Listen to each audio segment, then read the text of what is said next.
Welcome to this session on key concepts of Hinduism. Before we begin, I would like to say that to grasp the complexities of the Hindu religions and the various key concepts, it's not always helpful to go about it in a very structured way. The Hindu religions have always absorbed from other cultures and faiths and then evolved. Absorbed and evolved in a somewhat organic way.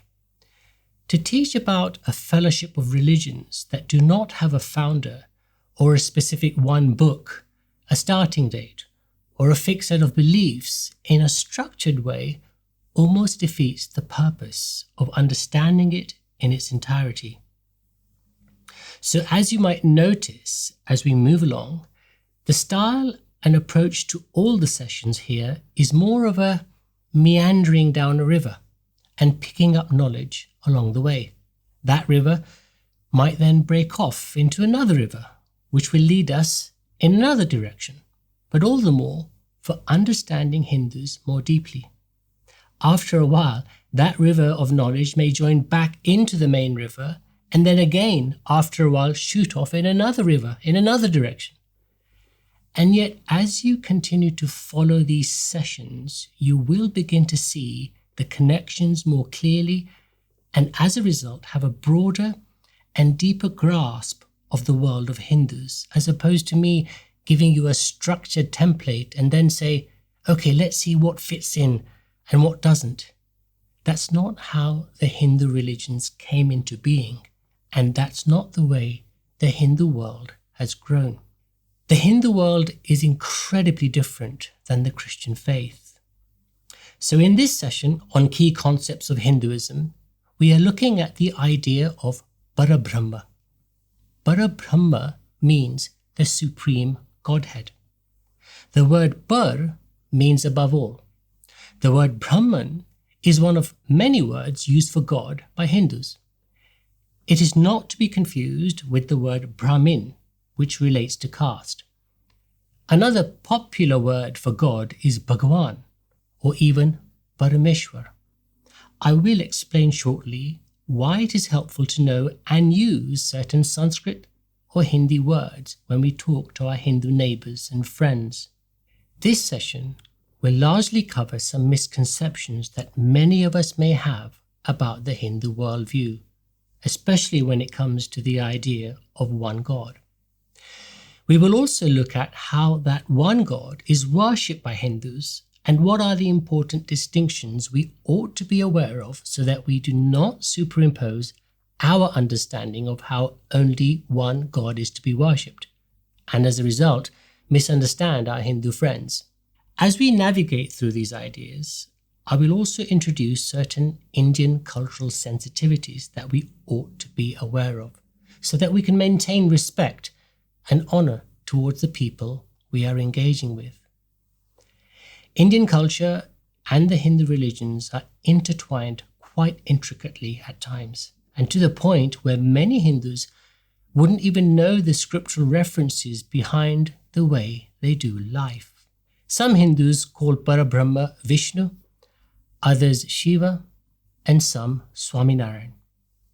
As I have just said, it is both helpful and important to learn certain Sanskrit or Indian words that describe or define certain concepts within the various Hindu religions. One reason is that it helps one to understand the deeper meaning, but more importantly, it helps to build a bridge of respect with our fellow Hindu friends or family. During my years as a Hindu monk, many British or foreign dignitaries would visit the temple in London, or let's say anywhere in the West. If they were attending a service, they would most likely give a talk. I noticed that every dignitary who spoke a few words in any of the Indian languages, be it Sanskrit, Hindi, or Gujarati, it gave space to a cacophony of applause from the Indian audience. I was always baffled and confused at this exchange, as the cynical side of my mind would think that the politician speaking simply wants our votes. Initially I thought, is the applause because the audience in a way have received Western validation, which can be the case, as some Indian communities have wrestled with this for centuries. But after much pondering and asking around, I came to realize that underneath the clapping, deep in the hearts of a Hindu, is this fulfillment that simply says, "Thank you for coming a few steps towards my culture and ways of communicating." It's like you came into my home. Let me explain this further, as it's very important. Back in 2017, I was in India with my friend. He, a follower of Jesus, asked if I would visit his stepmother with him, who is a devout Hindu. So we went, sat, ate and talked. And as I was leaving, his stepmother gifted me some money. Why? In Hindu culture, you honor someone by visiting their home. They receive a blessing from God as a result. The Taittiriya Upanishad, one of the key Hindu scriptures, clearly commands Atithi Devo Bhava. Treat your guests as you would treat God. Hence, if a Hindu hosts you in their home, the most disrespectful thing to say is thank you for hosting. It's far more respectful to say, for example, I enjoyed my time in your home. In some Hindu communities, saying thank you too often comes across as superficial. My Hindu relatives at times feel a little insulted if I keep saying thank you if I've just had a meal in their home, for example. Thankfulness is not a spiritual concept or command in the Hindu world as we have in the book of Thessalonians, for instance. So taking a few genuine steps towards our Hindu friends by speaking a few words in their language speaks volumes. Now, back to the topic of Parabrahma, one supreme God, which may surprise and even confuse some people based upon what they have witnessed and seen with their Hindu friends or family. Which is why E.M. Forster lovingly said that Hinduism is both a mystery and a muddle.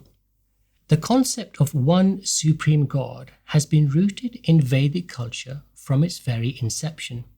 In the first book of the Rig Veda, chapter 164, verse 46, we find a very popular Sanskrit verse, Ekam Vipra Bahuda Vadanti, which means only one God exists. Sages call him by many names.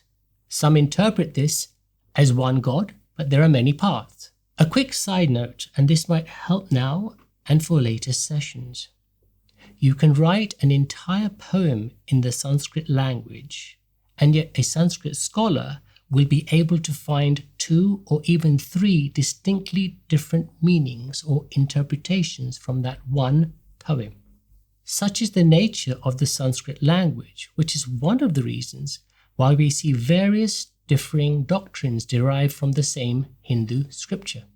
I am not a Sanskrit scholar, but the scholars that taught me in the monastery in India shared this often. We will look at this when we discuss different philosophies after this series is complete. Again, much later in the 8th century AD, the prominent Hindu philosopher Shankaracharya writes in his famous commentary called Haristuti, "May Vishnu, the ruler of the 3 worlds, worshipped by the Shaivites as Shiva, by the Vedantins as Brahman, by the Buddhists as Buddha, grant our prayers," basically emphasizing that there is one supreme God. And 1,000 years later after that, the famous and very influential Hindu philosopher Swami Vivekananda, who arguably brought the Advaita monism Hinduism tradition to the West in the late 1800s, would start his talks by praying, "He who is Brahman to the Hindus, the Ahura Mazda of the Zoroastrian, the Buddha of the Buddhists, Jehovah to the Jews, Father in heaven to the Christians," etc., etc. Again, emphasizing one God and many paths to him, but also hinting, like we learnt earlier, to Christians and Muslims in particular, that there are many paths to God. So why are you so adamant on converting? And a few years later, after Vivekananda, in 1911, the British anthropologist Sir Herbert Risley was appointed as the Census Commissioner of India. Risley was popularly known for his detailed understanding of Indian culture, and in his consensus just before his death, he clearly stated that the Hindus have one supreme God, Parameshwar, which is another name for Parabrahma. This is important to know, as there is a common misconception that there are 330 million gods in Hinduism. That is not only wrong, but if communicated to a Hindu, it would be incredibly disrespectful. Disrespectful simply because it reflects ignorance. So where did this misconception of 330 million come from? The number 33 is mentioned by the Hindu philosopher Yagnavalkya in the important Brihadaranyaka Upanishad scripture, chapter 1, hymn 9, verse 2. There are 33 angelic beings mentioned here, 8 Vasus, 11 Rudras, 12 Adityas, plus Indra and Prajapati. Don't worry about their names and roles for now. These angelic beings at times deliver the work commanded by God or Parabrahma regarding humanity, the planet, and evil forces whenever he so desires. The additional zeros we hear of thereafter was the total human population assumed or guessed at the time by various writers. And so the symbolism is to say that these 33 angelic beings would cover or protect all aspects of all the millions of people and serve the one God accordingly. There are further additions of angelic beings later in other scriptures, not in the millions or even in the thousands for that matter. Adding to that, the Sanskrit word devta, which is used in this verse to define these angelic beings, can also mean God, which adds to the confusion.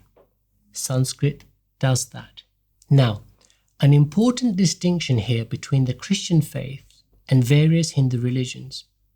Even though there is a belief of one supreme God for a Hindu, you can worship that God through a guru who might be alive today or who has passed away. Or as we will see in another key concept, you can worship any form or incarnation that Parabrahma took on earth.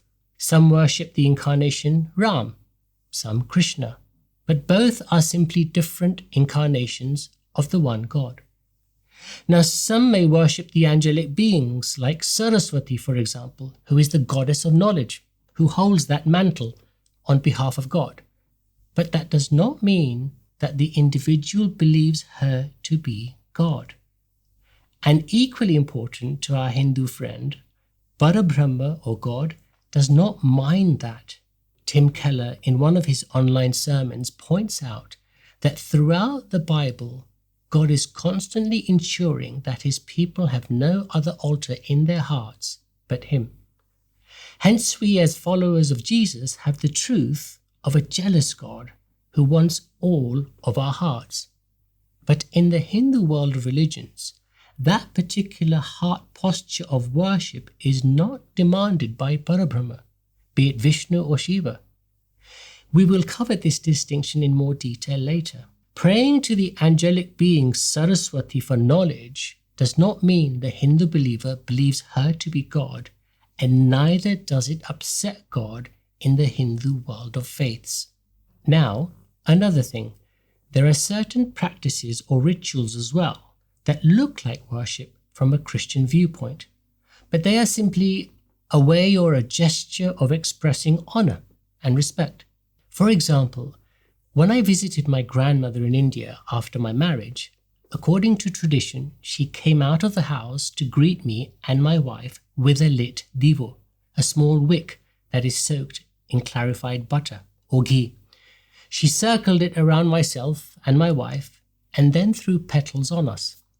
Now you'll see the Hindu monks, or sadhus as they are called, do that to the Hindu images in a Hindu temple, which is worship. But here, my grandmother is simply saying, congratulations on your marriage. And this tradition confirms that I welcome you and your wife into this house with the utmost respect and love. It looks like worship, but it's a gesture of honor. Similarly, it's tradition that on seeing your grandparents for the first time after a while, one bows and touches their feet out of honor and humility. It's not the same as we would call not bowing elsewhere in the Christian context. So once again, one God, different paths to him, different incarnations and different ways in which he is worshipped. So to briefly summarize this session, we looked at the concept of one God from a Hindu viewpoint. We unpacked how the worship of that one God is different to the requirements we have in the Christian faith when we worship only one God. The misconception of 330 million gods is quite common and always comes across as culturally disrespectful. We also covered some cultural sensitivities that we ought to be aware of and how we can build bridges by using certain Sanskrit or Indian words and terms. We will continue to build into these sessions the importance of understanding culture, because the ignorance of that can lead to offense and a breakdown in our conversations. Hey guys, it's Charlie here from the OCCA. Thank you so much for watching our video. I hope you found it really helpful in your search for truth. We couldn't do this without your help. In fact, the many people who get behind us financially, the people who pray for this work, all the people who put their efforts into making these videos. It takes about 60 hours for every masterclass video to go through the whole of the production process. So we just want to say a big thank you to everyone. If you want to get more involved, subscribe to our videos or make a donation, please visit theocca.org.